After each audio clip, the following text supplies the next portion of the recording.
Tonight, as we sit here, there is a gentle, persistent rain tapping against the glass, a soft gray veil over the world outside.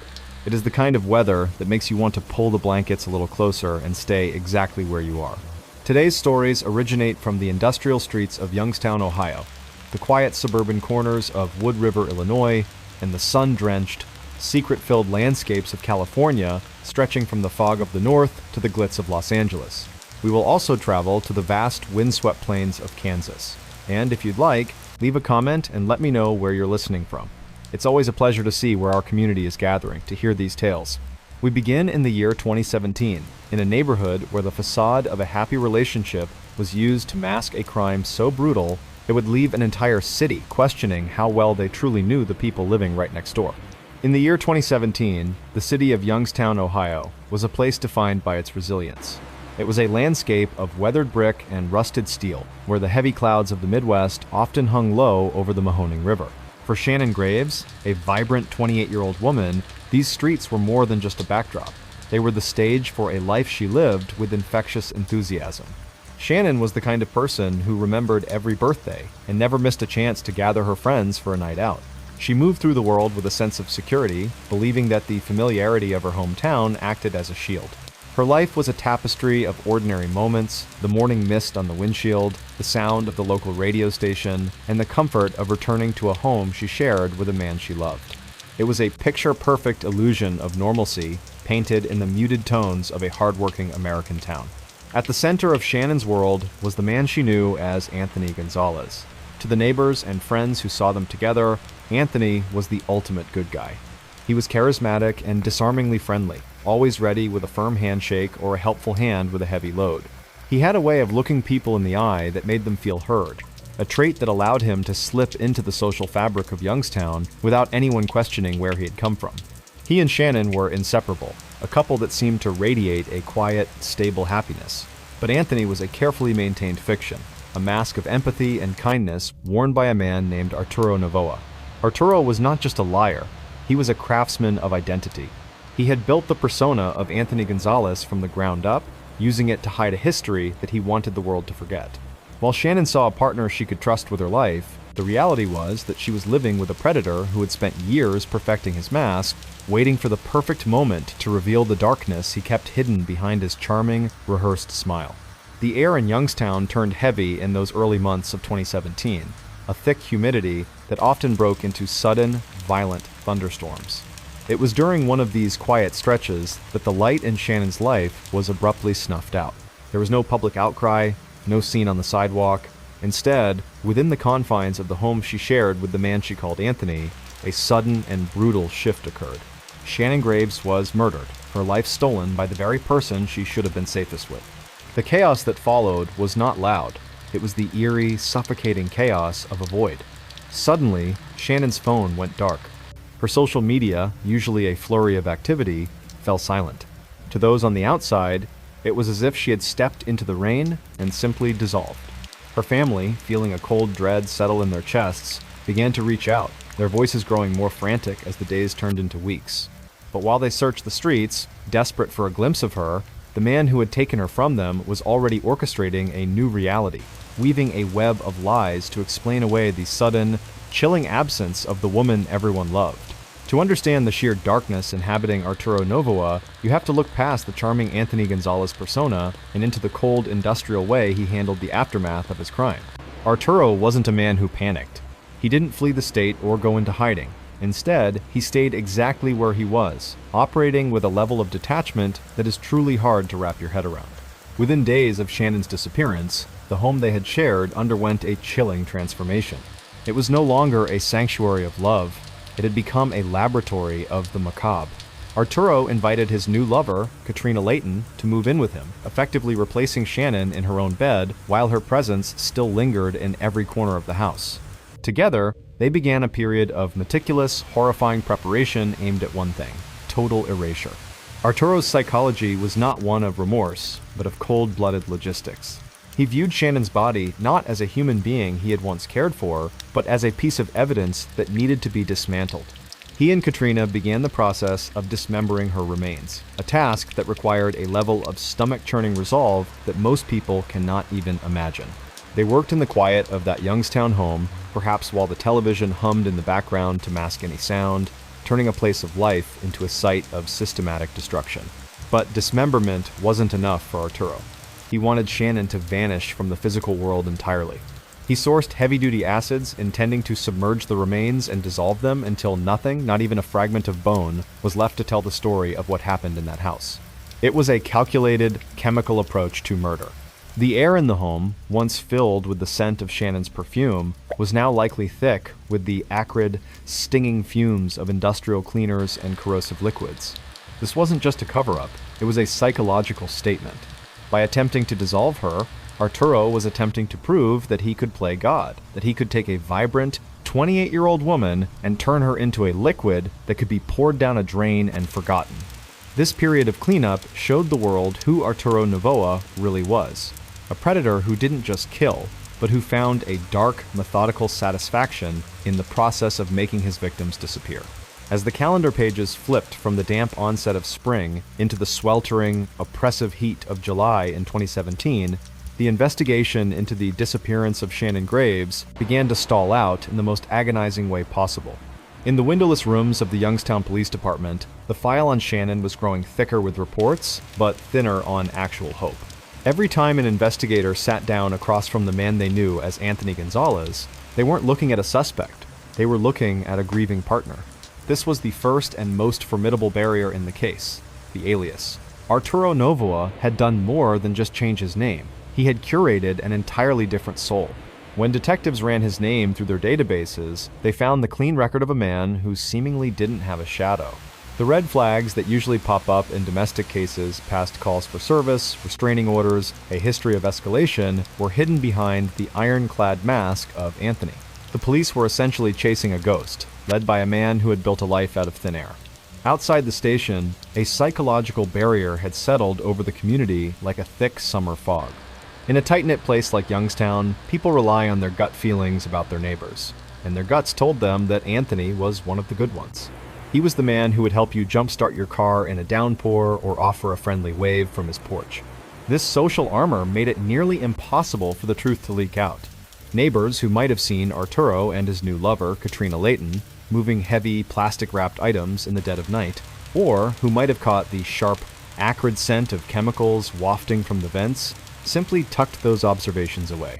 They convinced themselves that their eyes were playing tricks on them, because it was easier to believe in a nice guy than to accept that a monster was living 3 feet away from their own front door. Inside the Graves household, the silence was a physical weight. Shannon's family spent their days walking the rain-slicked pavement, handing out flyers with Shannon's vibrant, 28-year-old face printed on them. They were screaming into a void that Arturo had meticulously soundproofed. The police were stuck in a bureaucratic holding pattern, without a body, without a crime scene, and with a cooperative boyfriend who seemed just as distraught as the family. There was nowhere for the investigation to go. It was a deadlock born of a masterclass in deception, where the predator wasn't just hiding, he was helping the search party. In the sweltering heat of July 2017, Arturo Novoa made a single, mundane decision that would unravel his entire web of lies. He reached out to an acquaintance with a request that seemed perfectly ordinary in a working-class neighborhood. He asked if he could store a large, padlocked chest freezer in their basement. His excuse was simple: the power had been cut at his place, and he didn't want his supply of meat to spoil in the summer humidity. For weeks, that freezer sat in the shadows of a basement in Youngstown, a heavy, white monolith humming quietly, its secrets locked behind a cheap piece of steel. The turning point didn't come from a high-tech lab or a police raid. It came from a stomach growling on a quiet afternoon. The individuals at the house, perhaps looking for something to throw on the grill, remembered the meat Arturo had left behind. They decided to break the padlock, expecting to find frozen steaks or bags of venison. The metal of the lock snapped with a sharp, echoing crack that cut through the silence of the basement. As the heavy lid creaked open, a plume of frigid air escaped. But it wasn't the smell of food that met them. It was the sight of a nightmare, frozen in time. Instead of groceries, they found the dismembered remains of Shannon Graves. Arturo and Katrina Layton had gone to extreme lengths to hide their crime, even attempting to use acid to dissolve her body, but their efforts had failed, leaving the physical proof of their brutality resting on a bed of ice.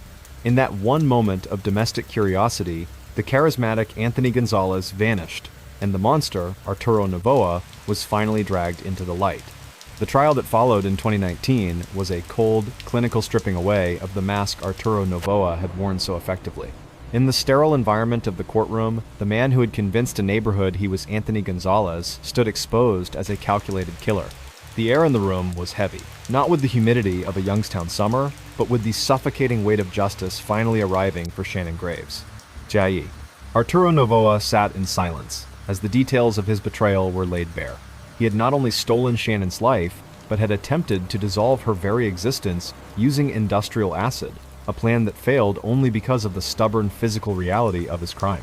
Beside him, the shadow of his accomplice, Katrina Layton, served as a reminder of how easily darkness can find company.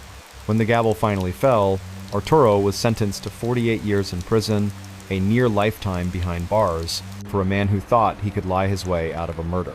The justice served was significant, but for the community of Youngstown, the sense of futility remained like a lingering chill.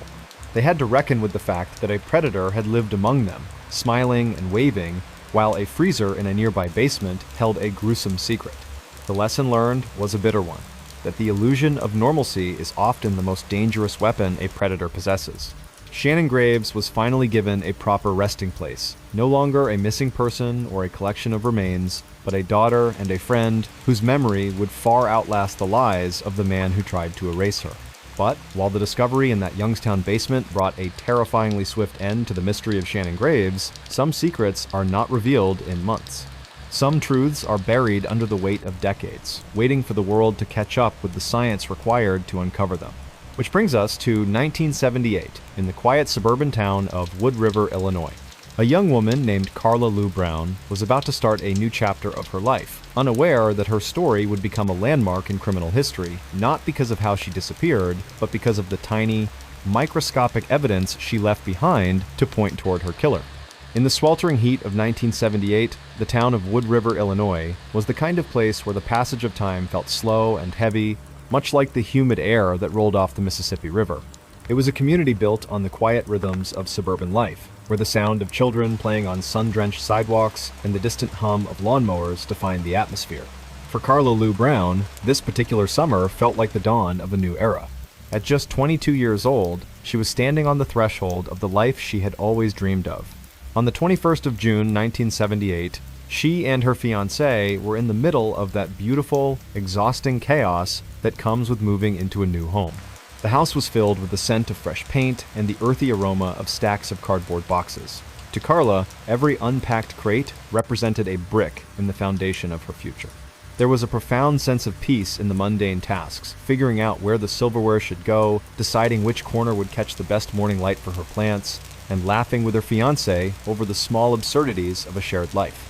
It was a day characterized by the mundane, the hopeful, and the deeply ordinary. The world outside was vibrant and green, and as the sun began its slow descent, painting the Illinois sky in hues of bruised purple and gold, there was no indication that the safety of this new sanctuary was anything but absolute. But while Carla was envisioning a lifetime of memories within those walls, a man named John Prante was existing in the periphery of that same community. To the people of Wood River, Prante was not a figure of dread. He was a ghost in the machinery of daily life. Someone who was there, but never truly noticed. He didn't carry himself with the frantic energy of a villain from a movie. Instead, he possessed the most dangerous trait a predator can have, the ability to appear utterly, boringly normal. John Prante was a man who understood the power of the unremarkable. He moved through the world like a shadow passing over a field present, yet leaving no lasting impression on those he encountered. He was a face you might see at the local gas station, or a figure glimpsed through a screen door, a man who seemed to have no edges, no sharp corners that would catch the eye or trigger an alarm. This was his mask. It was a camouflage of the common man, allowing him to observe the lives of those around him with a cold, detached curiosity. While the neighborhood saw a man who was simply there, Prante was actually a meticulous student of opportunity, waiting for the precise moment when the veil of suburban security would slip just enough for him to strike. In the quiet streets of Wood River, he wasn't an outsider. He was the wolf who had learned to walk exactly like the sheep. Waiting for the command, continue. Source.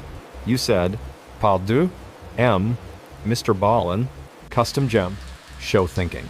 MrBallen said. Part 2. The Sudden Incident. On the evening of June 21st, 1978, the long, golden shadows of the Illinois summer were just beginning to stretch across the lawn of Carla's new home. The air was thick and still, the kind of evening where the sound of a distant screen door slamming carries for blocks.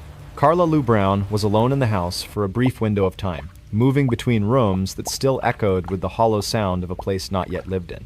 She was likely reaching for a roll of tape, or perhaps stepping into the kitchen to pour a glass of water, her mind filled with the logistical puzzles of where to hang a mirror or where to store the linens. The transition from the hopeful bustle of moving day to a scene of pure, unadulterated terror happened in a heartbeat. It wasn't a slow buildup of dread, it was a sudden, violent rupture of the peace. In the split second it took for a door to be breached or a shadow to lengthen across the floor, the sanctuary Carla and her fiancé were building was permanently desecrated. The very walls that were meant to protect her became the boundaries of a trap. There was no warning, no chance to call for help, and no witness to the moment her future was stolen from her. On that day, June 21st, 1978, Carla Lou Brown was murdered in the house that was supposed to be her forever home. The chaos that followed was a quiet, suffocating kind of disorder. When the realization finally struck that something was horribly wrong, it didn't come with a flourish. It came with the heavy, sickening silence of a house that should have been full of life, but was instead cold and still. In the immediate aftermath, there were no sirens or flashing lights, just the oppressive heat of a Wood River night and the growing panic of those who loved her when they realized Carla was no longer answering. The initial investigation was a frantic scramble through a crime scene that felt like a cruel irony.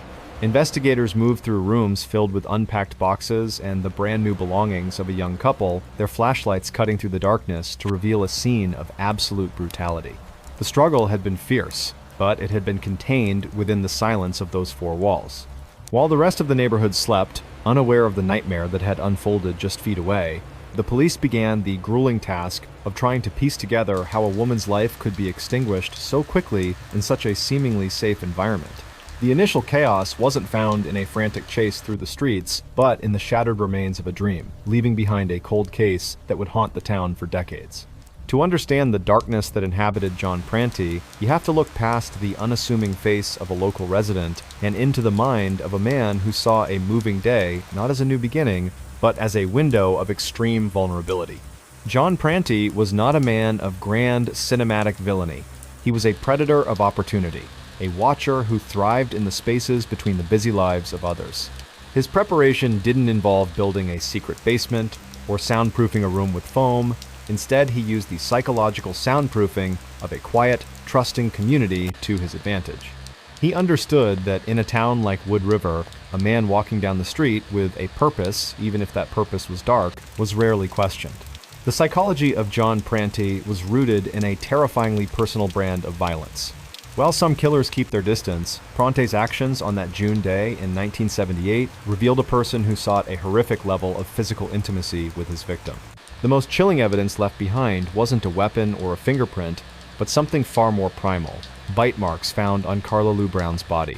This choice of violence suggests a predator who didn't just want to end a life, but who wanted to mark his prey, leaving a literal physical impression of his dominance. It speaks to a level of impulsivity masked by a cold, calculating exterior, a man who could walk among his neighbors one minute and commit an act of such raw, animalistic brutality the next. His meticulousness lay in his timing. He chose a day when the usual barriers of a home were down doors, were likely propped open for boxes, and the familiar rhythm of the neighborhood was disrupted by the presence of a moving truck. He watched and waited for that precise moment when Carla's fiancé stepped away, leaving her alone in the hollow echo of an empty house. Prante didn't need a complex plan, because he had mastered the art of being a non-person, a face so common that no one would remember seeing him standing on the corner or walking up the driveway. This ability to blend into the mundane was his greatest weapon, allowing him to strike and then retreat back into the safety of his own unremarkable life, leaving the community to wonder how a monster could vanish so completely into the humid Illinois night. In the weeks and months following that humid June night in 1978, the Wood River Police Department found themselves staring into a silent, suffocating void. They had a crime scene that was a chaotic map of violence, yet every lead they followed seemed to evaporate like the Illinois summer mist. The primary obstacle was the era itself. In 1978, the forensic tools we take for granted today, the instant digital databases and the rapid DNA sequencing, simply did not exist. Detectives were forced to rely on old-fashioned shoe-leather police work, knocking on doors, and sifting through the memories of a town that was too shocked to remember clearly. The investigation hit a psychological wall that often protects the most dangerous predators: the absence of an obvious monster. John Prante was so unremarkable that he didn't even register as a blip on the radar of the initial search. There was no trail of blood leading to a local lair, no witness who saw a masked man fleeing into the woods. Instead, there was just the heavy silence of a neighborhood that wanted to believe this was a freak, one-time occurrence, rather than the work of someone sitting right next to them at a diner. Because the physical evidence at the scene was so specialized, the local authorities didn't initially have the expertise to decode the most chilling clue the killer had left behind. As the seasons changed and the 1970s bled into the early 1980s, the intensity of the search began to wane. The files on Carla Lou Brown were tucked into cardboard boxes, and the case slowly transitioned from a front-page tragedy to a dusty, cold case. The community, once paralyzed by fear, began to move on, though a lingering sense of unease remained in the back of their minds. For 5 long years, the perpetrator, John Prante, was allowed to exist in the peripheral vision of society. He was a ghost who had successfully navigated the deadlock of a justice system that wasn't yet equipped to see the mark he had left behind, waiting for a breakthrough that seemed like it might never come. For 5 long years, the file on Carla Lou Brown sat on a shelf, gathering the fine gray dust of an unsolved mystery. The initial frantic energy of the investigation had settled into a heavy, stagnant silence. In the early 1980s, the town of Wood River had almost begun to tuck the memory of that terrible June night away into the dark corners of its collective mind. But justice has a way of breathing again, often when a fresh pair of eyes looks at the shadows everyone else has grown used to. The turning point did not come from a sudden confession or a tip from a reformed criminal. It came from the clinical, sterile environment of a forensic lab and the specialized insight of a man who spent his life staring into the abyss of the human psyche. The investigation was revitalized with the assistance of FBI profiler John Douglas, the very man who would later inspire the series Mindhunter. Douglas didn't just look at the crime, he looked at the behavior, and he pointed the investigators back to a piece of evidence that had been there since the very beginning, waiting for the world to catch up to its significance. This was the random fluke of the 1970s, a set of bite marks left on Carla's body. In an era before DNA testing was a household name, these marks were a jagged, biological signature. Investigators realized that while fingerprints can be wiped away and shadows can hide a face, a person's dental alignment is as unique as a snowflake. They began a painstaking process of elimination, looking for a man whose physical mark matched the one left in the quiet of that half-empty house. The net finally began to tighten around the ghost of Wood River, John Prante. Through a combination of forensic dentistry and profiling, the man who had blended so perfectly into the background was finally dragged into the harsh light of an interrogation room. It wasn't a digital photo or a high-tech satellite that caught him, it was the primal, animalistic mark he had left behind in his moment of unchecked brutality. After 5 years of living as a free man, the unremarkable neighbor was revealed to be the monster the town had feared, proving that even the most meticulous predator leaves a part of themselves behind. The courtroom in 1983 was filled with a heavy, expectant silence, the air thick with the scent of old paper and the polished wood of the gallery benches. For the family of Carla Lou Brown, the 5 years since that humid June evening had felt like a slow, agonizing crawl through a fog of uncertainty. But as the prosecution presented the jagged, matching patterns of the bite mark evidence, the fog finally began to lift. This was a landmark moment in the history of Illinois justice, the very first time that such forensic dental analysis was used to secure a conviction in the state. When the jury returned, the verdict was clear. John Prante, the man who had successfully mimicked the life of an ordinary neighbor for half a decade, was sentenced to 75 years in prison. It was a moment of profound, hard-won justice that seemed to finally close the door on a nightmare. However, the passage of time has a way of complicating even the most definitive conclusions. In the year 2019, after serving more than 3 decades of his sentence, John Prante was released on parole into a world that had changed beyond recognition since he first entered a cell. Even today, he continues to walk among the public, maintaining a steadfast claim of innocence and persistently challenging the accuracy of the bite mark evidence that originally sealed his fate. For many, the sense of resolution is haunted by this lingering defiance. The case of Carla Lou Brown stands as a testament to the power of forensic breakthroughs, yet it also serves as a somber reminder that the shadows of a crime can stretch across decades, leaving a community to wonder if the truth is ever truly as solid as a mark left in the skin. But while the mystery of Wood River was eventually anchored by a physical signature, other killers chose to leave behind a trail of psychological riddles instead. We move now from the quiet suburbs of Illinois to the fog-drenched streets of Northern California in the late 1960s. Here, a predator would emerge who didn't just want to hide in the shadows, he wanted to haunt the headlines, playing a deadly game of ciphers and taunts with the entire world, a man whose true face remains hidden behind the most famous mask in criminal history. In the late 1960s, Northern California was a landscape defined by a strange, electric tension. It was the era of the Summer of Love, where the air in San Francisco was thick with the scent of jasmine and the sounds of a cultural revolution. But just across the bay, in the quiet, working-class outskirts of Vallejo and the sprawling golden hills of Solano County, life moved at a much slower pace. Here, the illusion of normalcy was painted in the flickering glow of drive-in movie screens and the quiet hum of cars parked at lovers' lanes, secluded spots where young couples went to escape the prying eyes of the world. On these cool, fog-drenched nights, the world felt vast and safe. The rolling hills and dark stretches of highway weren't seen as places of danger, but as sanctuaries for the young and the hopeful. It was a time when the biggest fears were the distant war or the changing social tides, not the person walking toward your car window in the dark. But tucked within this atmosphere of freedom was a predator who didn't just want to kill. He wanted to be the lead character in a nightmare of his own making. Unlike the killers who hid their faces and their deeds, this individual craved the validation of the public eye. He was a man who understood the power of a brand.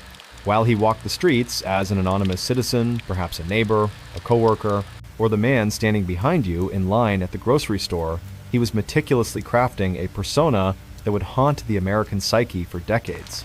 He called himself the Zodiac. His mask was not just the physical executioner's hood he would eventually wear during one of his most brutal attacks. It was a mask of intellectual superiority. He viewed himself as a grandmaster in a game of life and death, using the press as his mouthpiece and the police as his unwilling pawns. He would go on to claim that he had taken the lives of 37 people, though the authorities could only officially confirm 5 victims. This discrepancy was part of his design, a way to ensure that every unsolved disappearance in the state was whispered about in connection to his name. He was the ultimate shadow, a man who took the peaceful, sun-soaked identity of California and draped it in a shroud of taunting letters and unsolvable riddles. The transition from a peaceful evening to a historical nightmare occurred in the waning days of 1968. On a desolate stretch of road in Benicia, California, a young couple sat in their car, the world outside blanketed in a cold, biting darkness. They were just 2 people looking for a moment of quiet, tucked away from the rest of the world. The only sounds were the soft hum of the radio and the occasional rustle of the wind against the glass. In a heartbeat, that silence was punctured. A second car pulled up, its headlights cutting through the gloom like the eyes of a deep-sea predator. There was no polite greeting, no request for directions. Instead, a figure emerged from the shadows, and the air was suddenly filled with the sharp, rhythmic cracks of a firearm. In that split second, the safety of the lover's lane was permanently revoked. The crime wasn't just an act of violence. It was a rupture in the very fabric of the community's sense of security.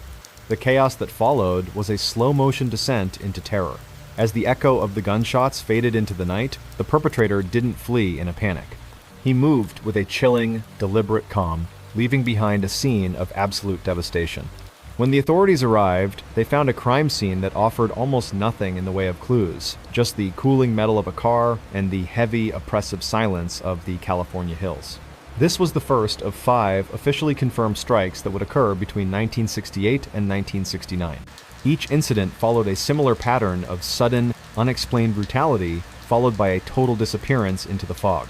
The screams of the victims were swallowed by the vast open spaces of the Bay Area, leaving the police to grapple with a ghost who left no fingerprints and no motive, only the growing realization that they were dealing with someone who viewed human life as nothing more than a score in a twisted game. The initial chaos wasn't found in a frantic chase, but in the terrifying vacuum where a motive should have been, leaving an entire region to wonder who would be next to vanish into the dark. To truly understand the darkness that propelled the Zodiac, you have to look past the physical violence and into the cold, intellectual vanity that defined his every move.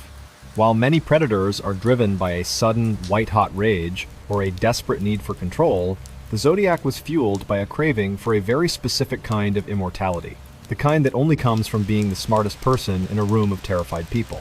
He didn't just want to take lives, he wanted to own the narrative of the entire state of California. His preparation was not found in the physical construction of a dungeon or the soundproofing of a van, but in the meticulous, hours-long sessions spent hunched over a desk, lit perhaps by a single, flickering lamp. Imagine the sound of a pen scratching rhythmically against paper, the smell of cheap ink and stationery filling a quiet room. Here, he wasn't a nameless citizen. He was a master of cryptography, carefully weaving together symbols and letters to create ciphers that he believed would baffle the greatest minds in the country. This was his version of soundproofing, building a wall of complex, unbreakable codes around his true identity so that he could scream his crimes to the world without ever being heard. The psychology of the Zodiac was rooted in a profound, pathological narcissism. He viewed the police and the press not as adversaries to be avoided, but as an audience that needed to be managed. He was a man who understood the power of a brand decades before it became a common term. By adopting a specific symbol, a crosshairs over a circle, and demanding that it be printed on the front page of major newspapers, he was forcing the public to participate in his own dark fantasy. His preparation also extended to the psychological torture of the survivors and the families left behind. He would claim to have killed 37 people, a number designed to inflate his own terrifying legend and keep the police in a state of perpetual, frantic searching, even though only 5 victims could ever be officially linked to his hand. This discrepancy shows a man who delighted in the white noise of terror, enjoying the way his lies could derail an investigation and keep an entire population looking over their shoulders. He was a predator who didn't just want to strike from the shadows, he wanted to become the shadow itself, a looming, intellectual threat that could never be fully grasped or understood. The investigation into the identity of the Zodiac was not a sprint. It was a grueling, decades-long climb through a landscape of paper, ink, and mounting frustration. Inside the crowded, smoke-filled precincts of Northern California, the atmosphere was one of quiet desperation. Detectives sat hunched over desks buried under a mountain of folders, their eyes strained from hours of staring at the same symbols and the same taunting handwriting. They were operating in a pre-digital world, where every tip had to be chased by hand and every piece of mail had to be physically transported and filed. This was an era of typewriters and rotary phones, where the speed of the investigation was dictated by the speed of a patrol car or a mail carrier. The primary obstacle in the case was the killer's own brilliance, or at least his ability to manipulate the system. He repeatedly sent taunting letters and complex ciphers directly to the press, effectively bypassing the police to speak directly to the terrified public. By doing this, the Zodiac turned the entire Bay Area into a secondary crime scene. Every time a new letter arrived at the San Francisco Chronicle, it wasn't just a piece of evidence. It was a public humiliation of the authorities. The police weren't just fighting a killer. They were fighting a PR battle against a ghost who seemed to be everywhere and nowhere at once. The psychological barrier was perhaps the most effective tool in the Zodiac's arsenal. He claimed to have taken the lives of 37 people, a staggering number that kept the public in a state of perpetual panic. However, the police were only ever able to officially confirm 5 victims. This discrepancy created a massive logistical nightmare. Investigators were forced to re-examine every unsolved murder and missing person case in the state, wondering if each one was another hidden score in the Zodiac's dark game. The search efforts were constantly being derailed by the sheer volume of white noise the killer generated. To this day, while some of those cryptic ciphers have finally been solved by amateur codebreakers and computer scientists, the core mystery remains untouched. The true identity of the Zodiac continues to be one of the greatest unsolved mysteries in the history of American crime. The investigation didn't fail because of a lack of effort. It failed because the predator understood how to use the community's own fear and the media's hunger for a story to create a deadlock that has lasted for over 50 years. The turning point in the Zodiac saga didn't come from a fingerprint left behind in a frantic struggle or a witness stumbling upon a secret lair. It emerged from the quiet, domestic settings of ordinary citizens' living rooms. In the late 1960s and throughout the 1970s in California, While the police were drowning in a sea of dead-end leads, the killer was busy mailing his intricate puzzles directly to the local newspapers. The tension in the Bay Area reached a fever pitch as the killer repeatedly sent taunting letters and ciphers to the press, effectively forcing the public to become participants in his dark psychological game. Every time a new envelope arrived, the air in the newsrooms would grow cold, the staff knowing that inside were symbols that held the potential to either save lives or reveal a monster. The random fluke of this case was the sheer stubborn persistence of the human intellect. While the greatest cryptographic minds and the most sophisticated military computers of the era were baffled by the killer's codes, some of these complex ciphers were eventually solved by dedicated individuals who refused to be intimidated. These decoded messages provided a terrifying, unvarnished window into the predator's psyche, revealing a man who viewed his victims not as human beings with families and futures, but as slaves for his own imagined afterlife. Every time a string of symbols was unraveled, there was a surge of electric hope that the next decoded sentence would finally reveal a name, an address, or a slip of the tongue that would lead the police to his front door. But this is where the extreme tension of the story curdles into a decades-long frustration. Despite these breakthroughs and the fact that some ciphers have been solved, the Zodiac's true identity has remained one of the greatest mysteries in criminal history. There was no moment of negligence that gave him away, no digital trail to follow in the 1970s, and no DNA profile at the time that could bridge the gap between the ink on the page and the man who held the pen. He claimed to have killed 37 people, yet he managed to maintain a level of meticulous preparation that allowed him to vanish into the fog of history. To this day, the case remains a haunting testament to a predator who understood how to hide in plain sight, leaving behind a trail of riddles that have yet to reveal the man behind the mask. As the years stretched into decades, the shadow of the Zodiac didn't fade.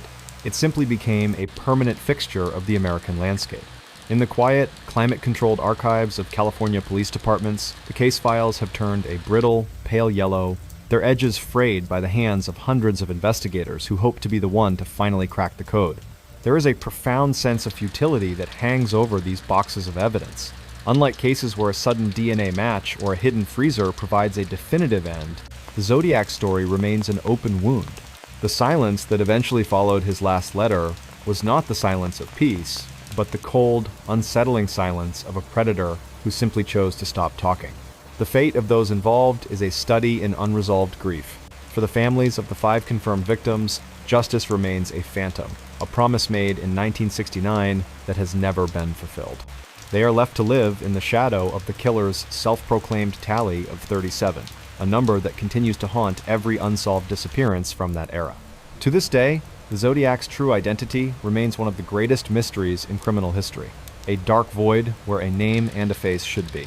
The lesson learned is a chilling one, that sometimes the most meticulous preparation and the cleverest mask can actually win. The predator successfully turned himself into a ghost, leaving the world to pick through the wreckage of his ciphers, forever searching for a man who may have already taken his secrets to the grave. But while the Zodiac used the press to build a legend of intellectual dominance, other cases are defined by a silence so absolute it feels supernatural. We leave the fog-shrouded hills of Northern California and travel south to the sprawling, sun-bleached, vacant lots of Los Angeles in 1947. There, the discovery of a young woman named Elizabeth Short would not lead to a trail of letters or ciphers, but to a crime scene so eerily clean and a body so precisely displayed that it would become the most infamous unsolved murder in the history of the City of Angels. In the year 1947, Los Angeles was a city vibrating with the manic energy of a post-war boom. The streets of Hollywood were a neon-lit stage, where the air was thick with the scent of expensive perfume, exhaust from sleek automobiles, and the desperate, electric hum of thousands of young people chasing a dream. Among them was 22-year-old Elizabeth Short. To those who saw her walking down the sun-drenched boulevards, she was the quintessential starlet in the making.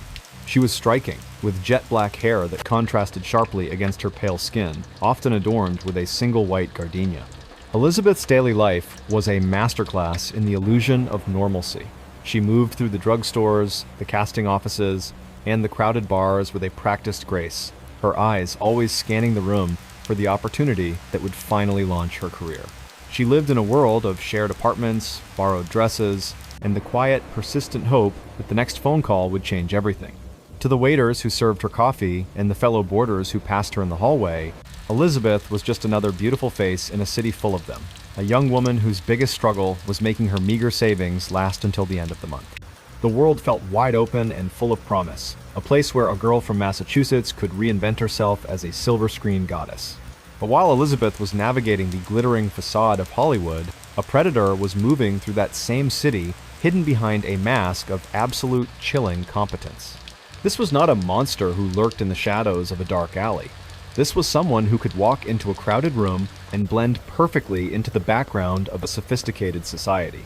The individual who targeted Elizabeth Short possessed a level of surgical precision that suggests a mask of high professional standing or extreme, cold-blooded discipline. This wasn't the work of a disorganized mind or a frantic amateur. The predator was a student of control, someone who viewed the human form not as a vessel for a soul, but as a canvas for a horrific, calculated message.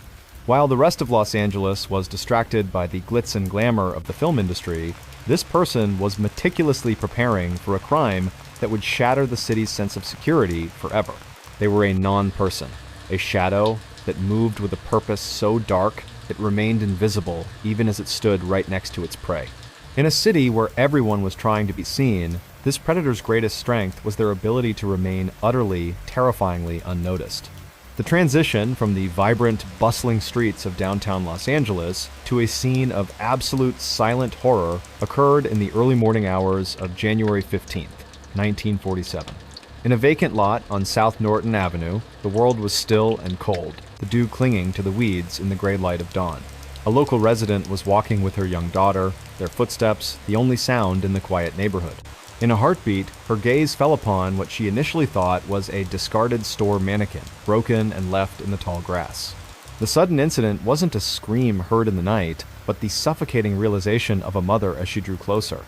The mannequin was actually the body of 22-year-old Elizabeth Short, and the sight was unlike anything the city had ever seen. She had been severed completely in half at the waist. Even more chilling was the Glasgow smile that had been carved into her face, deep, jagged slices extending from the corners of her mouth toward her ears, freezing her expression into a permanent, macabre grin. The initial chaos that followed was a paradox of noise and a terrifying, clinical silence. As the first police whistles shrieked and the neighborhood erupted in a panic, the investigators who knelt beside Elizabeth's body were met with a detail that defied logic. Despite the massive trauma inflicted upon her, the crime scene was eerily clean. There was not a single drop of blood found on the grass or the soil beneath her. It was as if she had been meticulously washed and then carefully displayed in the vacant lot, a silent testament to a predator who moved with a level of cold, surgical precision that left the authorities completely unnerved. The search for a killer began in a vacuum of evidence, with only the haunting image of the Black Dahlia and her frozen, carved smile to guide them through the deepening shadows of Los Angeles. To truly grasp the darkness that inhabited the individual who targeted Elizabeth Short, you have to look past the glitz of 1947 Los Angeles and into a space defined by a terrifying clinical silence. This was not a crime of passion or a spontaneous outburst of rage. Every detail of what happened to Elizabeth suggests a predator who operated with the cold, detached mindset of a technician. The psychology at play here is one of total, absolute control. A person who viewed the human body not as a living being, but as an object to be meticulously deconstructed. The preparation required for such an act was staggering. Imagine a room, hidden away from the neon lights of the Sunset Strip, perhaps a basement or a private, soundproofed surgery where the air was thick with the sterile scent of antiseptic rather than the gardenias Elizabeth loved. This predator didn't just stumble into this. They prepared a kill room with the precision of an operating theater. To sever a human being completely in half at the waist requires more than just a sharp tool. It requires a chilling knowledge of anatomy and a workspace designed to contain the sheer physical reality of such a procedure.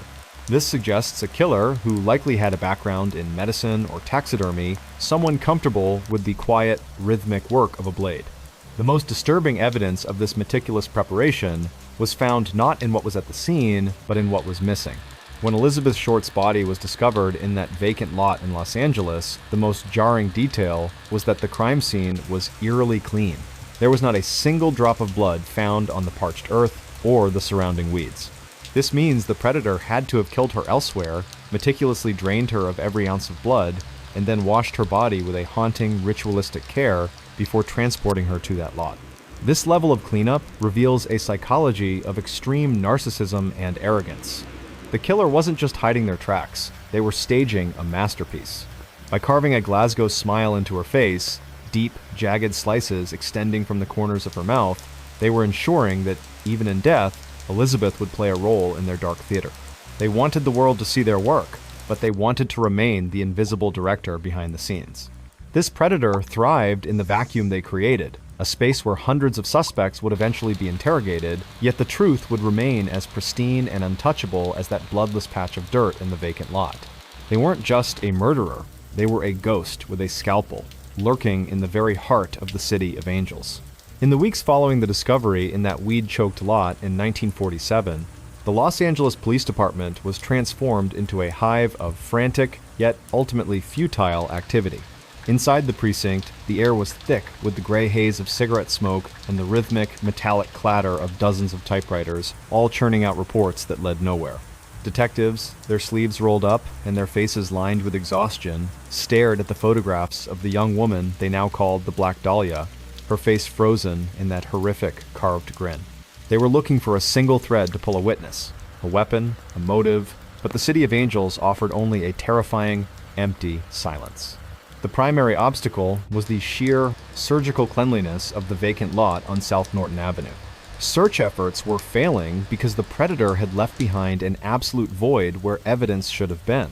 There were no fingerprints, no struggle marks, and most bafflingly, not a single drop of blood on the parched earth. This physical deadlock meant that the police were not chasing a trail. They were trying to build a bridge across a canyon with no materials.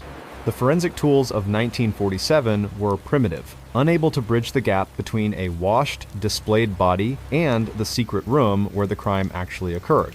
Adding to the deadlock was a social and psychological barrier unique to post-war Hollywood. Hundreds of suspects were eventually interrogated, ranging from high society doctors with surgical skills to the broken-hearted drifters of Skid Row.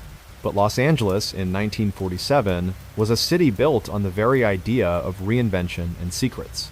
Everyone was playing a part, and the transient nature of the population meant that a neighbor could vanish overnight without anyone raising an eyebrow. This community silence wasn't born of malice, but of a culture where looking too closely at someone else's life was considered a dangerous habit. The investigation was drowning in a sea of false confessions and Black Dahlia sightings, leaving the real killer to sit comfortably in the shadows, watching as the greatest police force in the West slowly ground to a halt. The morning of January 15th, 1947, was crisp and deceptively calm in the Leimert Park neighborhood of Los Angeles. Betty Bersinger was just a mother out for a walk with her 3-year-old daughter, pushing a stroller through a mundane routine in a city that usually felt like a safe harbor for young families. The air was still, and the only sound was the rhythmic squeak of the stroller's wheels against the pavement. As they neared a sprawling, vacant lot on South Norton Avenue, Betty's eyes caught something white and incredibly still in the tall, yellowed grass. In a town where movie sets were often struck and discarded in the dead of night, she genuinely believed she was looking at a broken store mannequin, something plastic, lifeless, and discarded after a department store window display. But as she stepped closer, the sun hitting the grass at a low angle, the illusion of the mannequin shattered, replaced by a reality that would haunt her for the rest of her life. The extreme tension of that turning point was a physical weight in the air. She didn't find a piece of plastic. She found the body of 22-year-old Elizabeth Short. It was not merely a body, but a macabre, carefully arranged display. Elizabeth had been severed completely in half at the waist. Her torso and legs separated by a gap of about a foot, and a Glasgow smile had been carved into her face, deep, jagged slices extending from the corners of her mouth that froze her features into a permanent, terrifying grin. The random fluke of the Black Dahlia case was not a piece of high-tech evidence like a digital photo or a DNA profile, which simply did not exist in 1947. Instead, the fluke was a profound and haunting absence of physical reality. When the police finally arrived and secured the perimeter of the lot, they didn't find the expected spray of a violent struggle or the heavy staining of a fresh kill. They were met with a crime scene that was eerily clean, with not a single drop of blood found on the parched ground or on the body itself. This was the ultimate fluke, a killer so meticulous and perhaps so arrogant that they had performed a biological miracle of cleanliness in a dirt lot. This wasn't a moment of negligence. It was a moment of supreme, chilling resilience on the part of the crime itself. The body had been washed, drained of every ounce of blood elsewhere, and then transported and posed with a surgical focus that left the authorities staring into a forensic void. Despite the interrogation of hundreds of suspects over the subsequent years, this clean discovery remained the primary reason the predator was able to vanish into the heavy fog of Hollywood history, leaving the police to circle a crime scene that refused to give up a single secret. The vacancy of that lot on South Norton Avenue eventually filled with the tall weeds of passing time, but the memory of Elizabeth Short never truly left the City of Angels. Over the subsequent decades, the Los Angeles Police Department found themselves drowning in a sea of theories, false leads, and high-profile pressure.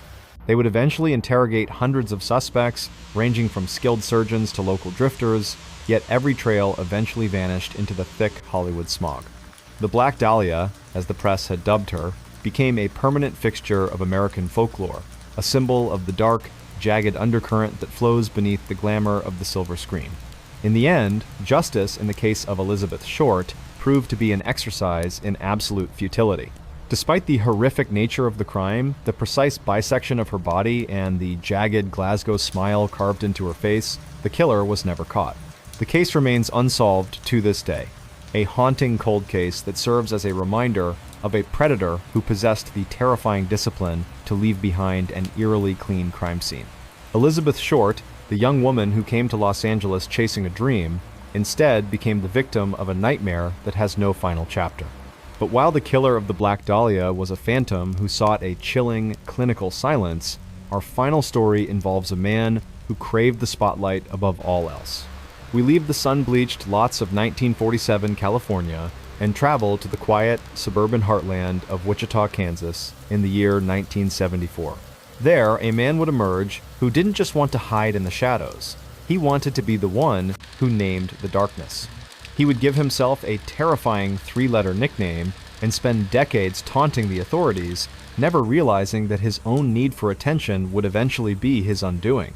In the year 1974, the city of Wichita, Kansas, sat at the very heart of the American dream, a place where the horizon was a straight, unwavering line, and the wind carried the scent of sun-baked earth and ripening wheat. It was a landscape defined by its predictability and its peace. The neighborhoods were a tapestry of neatly manicured lawns and modest, sturdy homes where the porch lights flickered on at dusk like a collective promise of safety. Children rode their bicycles down the sidewalks until the street lamps hummed to life, and the sound of a lawnmower was the only thing that dared to break the quiet of a Saturday afternoon. This was a world of potluck dinners, high school pep rallies, and a deep-seated belief that if you worked hard and followed the rules, the world would treat you kindly.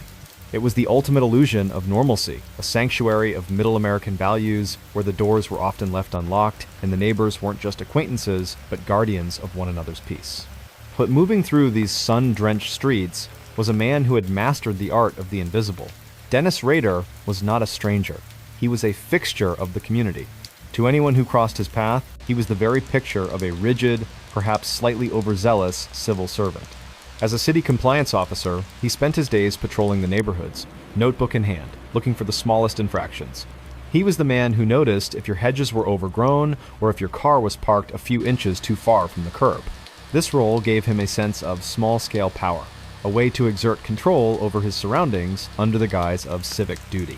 He was a deacon at Christ Lutheran Church, a man who held the communion cup and sang with the choir, his voice blending perfectly with those of the people he would later terrorize. He was a Boy Scout leader, guiding young boys through the woods, teaching them about knots and survival, all while he was secretly refining his own survival skills as a predator. This was the predator's mask in its most terrifying form, not a hidden face, but a face that was everywhere. Rader didn't skulk in the shadows. He lived in the light of the most mundane activities.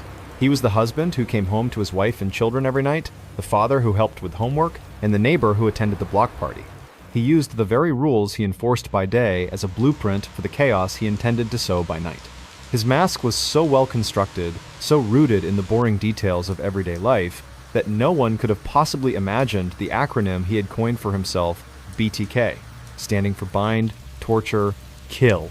While Wichita slept soundly, believing in the safety of their locked doors, Dennis Rader was sitting in his home, perhaps under the glow of a single desk lamp, meticulously documenting his dark fantasies and planning the moment he would finally step out from behind the deacon's robes to show the world the monster he truly was.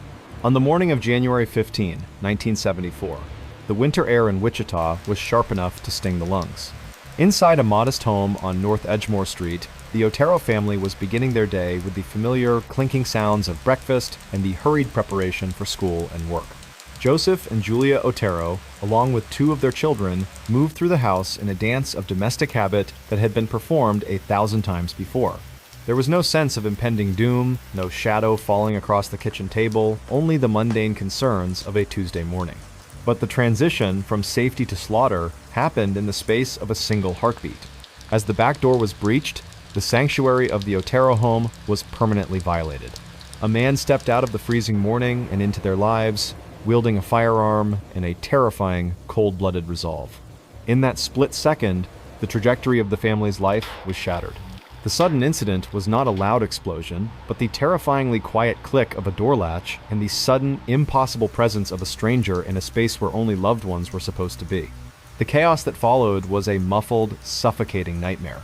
There were no screams that reached the neighbors, no sounds of a struggle that broke the quiet of the suburban street.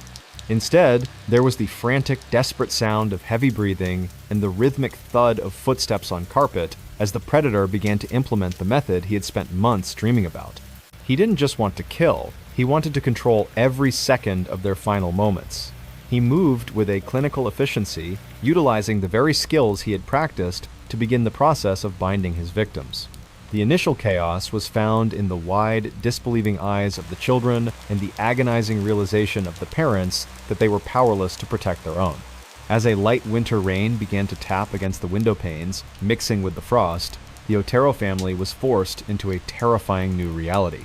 The world outside continued to move, cars drove by, neighbors drank their coffee, and the mail was delivered completely unaware that inside one of those quiet, unremarkable homes, the BTK era had just begun with a brutality that would scar the city for generations. The screams were swallowed by the insulated walls of the house, leaving behind a chilling silence that would not be broken until the bodies were discovered later that day, revealing the first signature of a man who viewed human suffering as his own personal art form. To understand the sheer, chilling depths of the darkness that lived within Dennis Rader, you have to look past the deacon's robes and the Boy Scout uniform. You have to look into a mind that viewed human beings as nothing more than projects to be completed with a terrifying mechanical precision. This was a man who didn't just stumble into violence, he curated it. He gave himself a name that was a literal instruction manual for his own depravity, BTK. Those three letters, standing for bind, torture, kill, were the foundation of a psychological architecture built on the absolute need for total, unwavering dominance. Rader's preparation was a study in cold-blooded logistics. While his neighbors were sleeping or watching the evening news, he was out in the shadows, engaged in what he called scouting. He would pick a home, a family, or a woman, and he would watch. He would note the time the lights went out, the sound of the garage door opening, and the rhythm of a life he intended to end. He didn't just want to kill, he wanted to own the moment. He prepared hit kits, bags filled with tape, rope, and weapons, which he kept hidden, sometimes in the very car he used to drive his children to school. This wasn't a man driven by a sudden impulse, but a predator who treated murder like a city compliance inspection, checking off every horrifying requirement with a steady hand. The psychology of BTK was rooted in a profound, narcissistic need for an audience. Taking a life in the dark wasn't enough for him. He needed the world to know what he had done, to feel the specific brand of fear he was capable of generating. He frequently sent letters to the police and the press, taunting them with details that only the killer could know.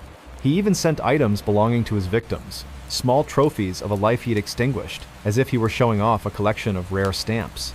This need for validation was his version of a secret basement, a place in his mind where he could relive the terror he caused, safe in the knowledge that he was the only one who knew the truth.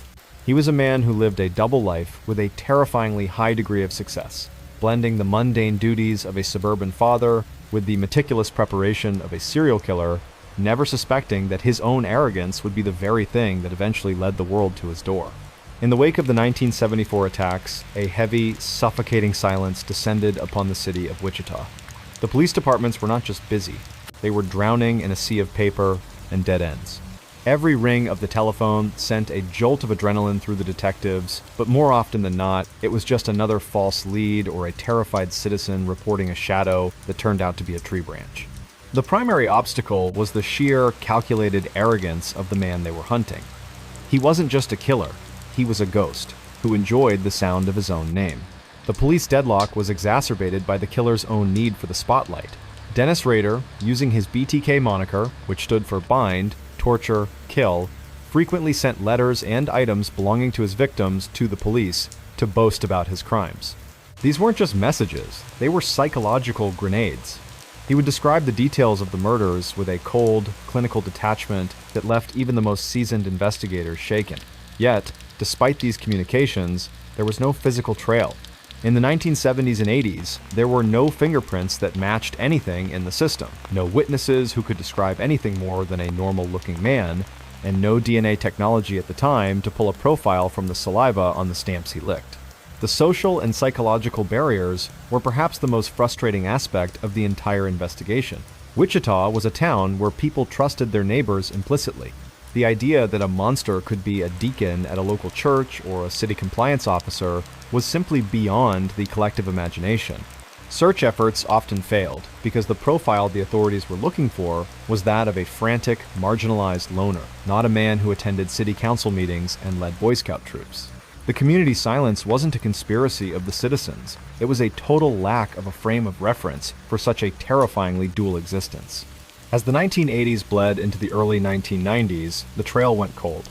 After years of terrorizing the city with his presence, the killer seemingly vanished. He retreated into a period of 10 years of silence.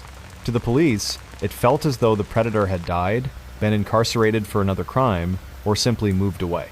The case files were moved to the back of the archives, and the acute fear that had gripped the city began to fade into a dull, lingering ache. Little did they know, the man they were looking for was still there, living a quiet, unremarkable life, waiting for the perfect moment of vanity to resurface and reclaim his dark legacy. The silence that had settled over Wichita was not the peaceful kind. It was the heavy, unnatural silence of a wound that had refused to heal. For 10 long years, the folders containing the BTK case had sat in the archives, their edges fraying and their pages yellowing with the passage of time. To the public, it seemed as though the monster had simply dissolved into the gray Kansas mist, perhaps succumbing to old age or a different kind of justice in a far-off place. The acute terror of the 1970s and 80s had transitioned into a dull, lingering ache in the city's collective memory. But for Dennis Rader, the silence was a vacuum that his own vanity could no longer tolerate. He was a man who lived for the reaction, and after a decade of being a non-person, the urge to reclaim his dark throne became an obsession. The extreme tension of the turning point began in 2004, a year that marked the 30th anniversary of his first horrific strike against the Otero family. The world had changed dramatically since Rader had last played his games with the press. The analog age of typewriters and rotary phones had been replaced by the high-speed, interconnected reality of the digital era. But Rader, sitting in his quiet suburban home, believed he was still the master of the narrative. He began to resurface, sending a series of taunting packages and letters to the local media, desperate to prove that the legend of BTK was still very much alive. The moment of negligence, the random fluke that would end a 30-year hunt, came from a place of staggering arrogance. In his communications with the police, Rader actually asked them for technical advice. He sent a letter asking if a floppy disk could be traced back to a specific computer. The investigators, sensing a once-in-a-lifetime opportunity, lied. They responded through a newspaper advertisement, telling him that a floppy disk was perfectly safe and untraceable.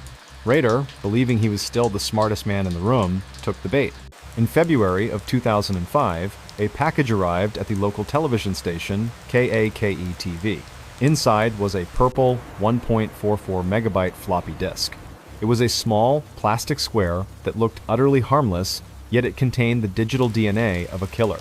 When a forensic computer technician at the police department inserted that disk into a drive, they didn't find a manifesto or a map to a hidden lair. Instead, they found something far more damning: metadata. Within the hidden layers of the digital files, the technician discovered a deleted Microsoft Word document.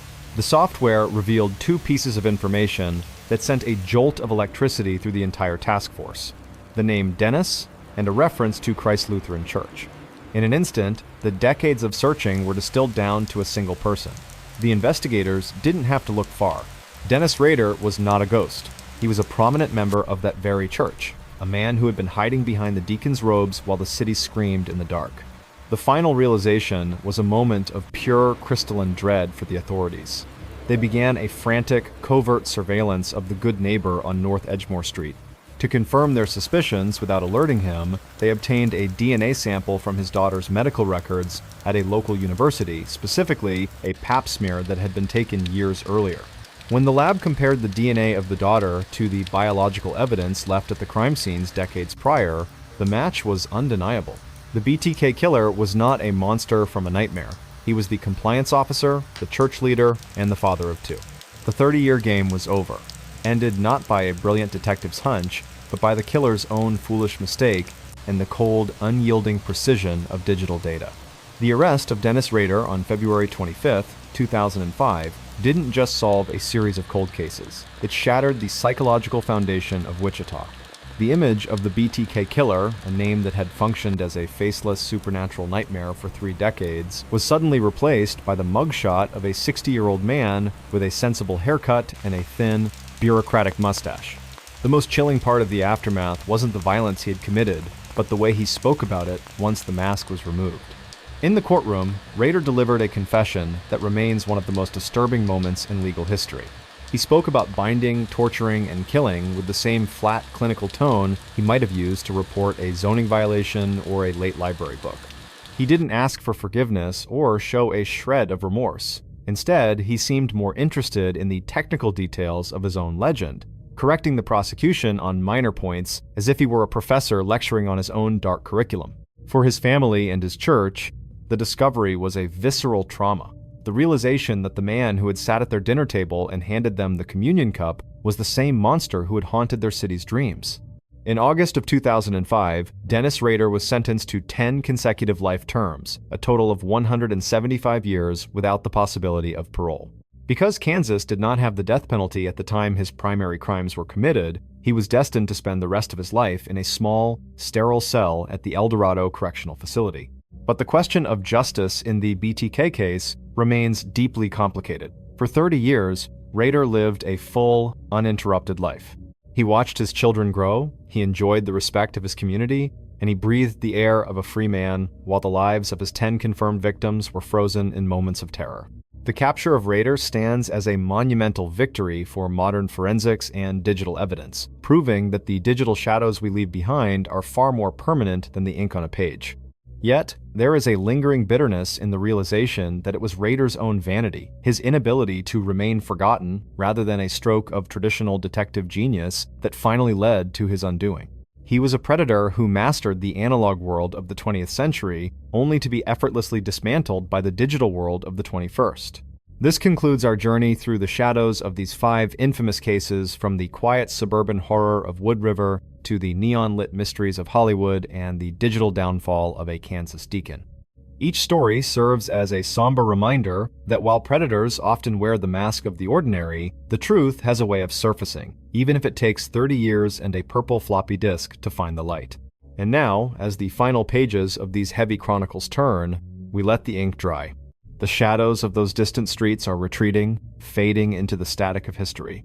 They are far away, and you are here. I want you to take a slow, deep breath in through your nose, hold it for just a moment, and let it out with a long, soft sigh. As you exhale, feel the tension leave your shoulders.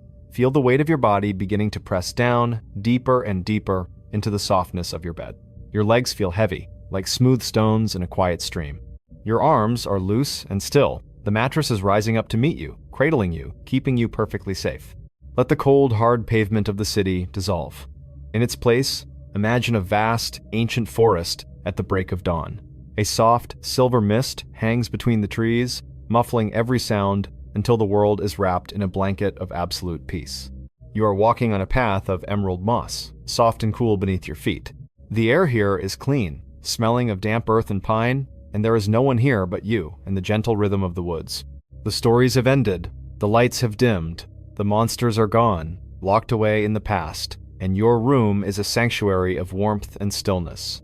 Your breathing is slow now, steady, like the heartbeat of the forest itself.